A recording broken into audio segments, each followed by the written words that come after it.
What is your favourite kind of bird? And why is it your favourite? What do you like about this bird? Hello everyone, I'm Kathleen Pelly. Welcome to Journey with Story. I wonder how you answered my question.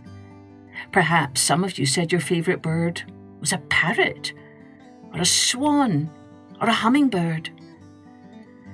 Today's story is a tale from Canada about a bird that is very special to the native people of Canada. And the bird is the sparrow. Let's find out what's so special about this little sparrow. Before we begin, remember, sign up for our free monthly newsletter so you can get some colouring sheets. Just go to www.journeywithstory.com and click on sign up for the newsletter. Now, let's take a journey with Sparrow's search for rain.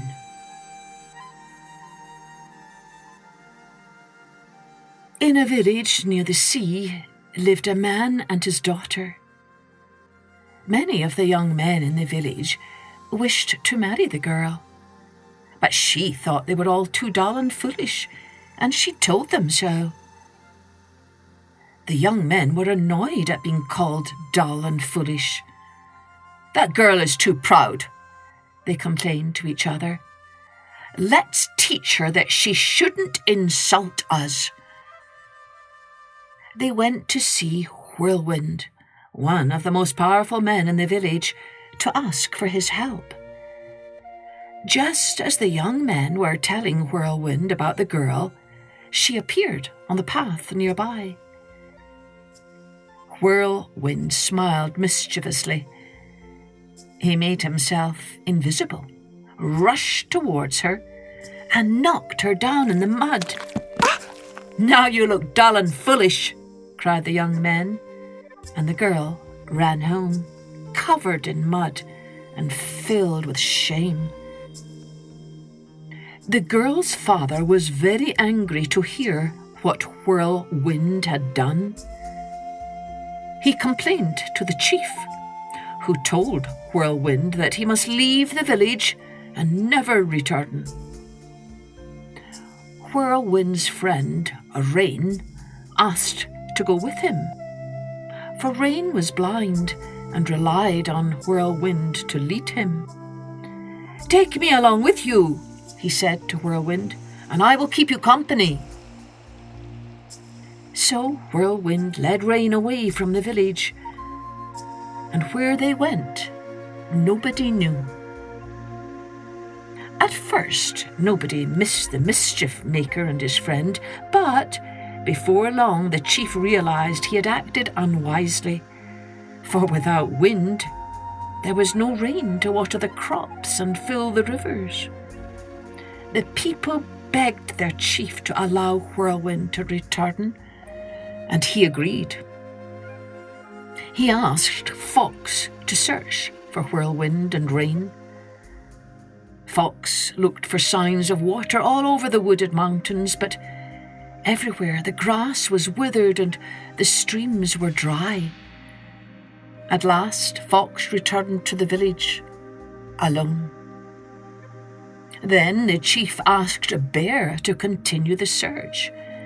Bear turned over logs and rocks with his great paws. He asked the mountain ash, the pine and the aspen if they had seen Whirlwind, but they just shook their dry needles and parched leaves. So Bear returned to the village, alone. Meanwhile, fishing boats couldn't sail without Whirlwind, and the wells ran dry without rain. As the animals had failed to find them, the chief asked the birds to help. Crane searched the pools and lakes. Crow journeyed over the hills, and Kingfisher flew far out to sea. But they all returned alone. Then little Sparrow offered to try. She pulled a tiny feather from her breast and fastened it to a stick no bigger than a wisp of hay. Carrying this stick in her beak, she set off to find Whirlwind and Rain. Sparrow flew a great distance, keeping a sharp eye on the feather. After many days, it began to move gently, telling her that Whirlwind was not far away.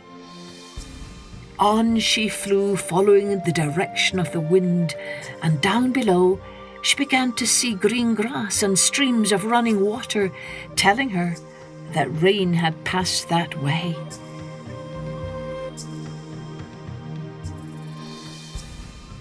At last, Sparrow's feather led her to a cave where Whirlwind and Rain were resting.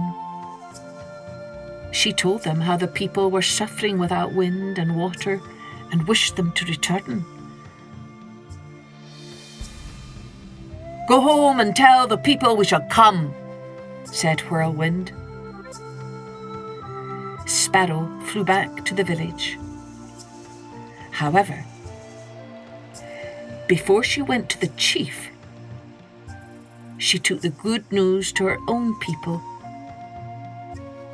who celebrated with great tweeting and twittering. Since that day, sparrows have always known when rain is coming and signal his arrival with their noisy song. Next morning the wanderers returned. First came Whirlwind in a cloud of dust, tossing the trees and filling the sails of the fishing boats. Then Rain followed behind, watering the crops, making fresh grass grow, and the streams gush once more. And there, Whirlwind and Rain have stayed, never absent for long, from the grateful people of the Atlantic coast.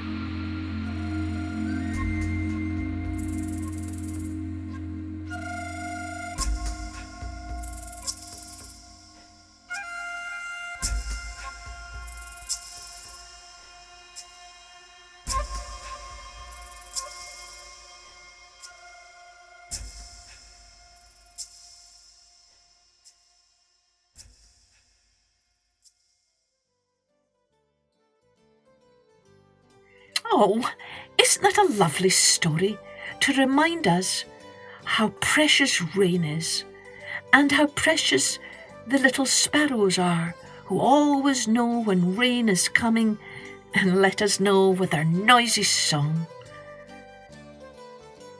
Cheerio then. Join me next time for Journey with Story.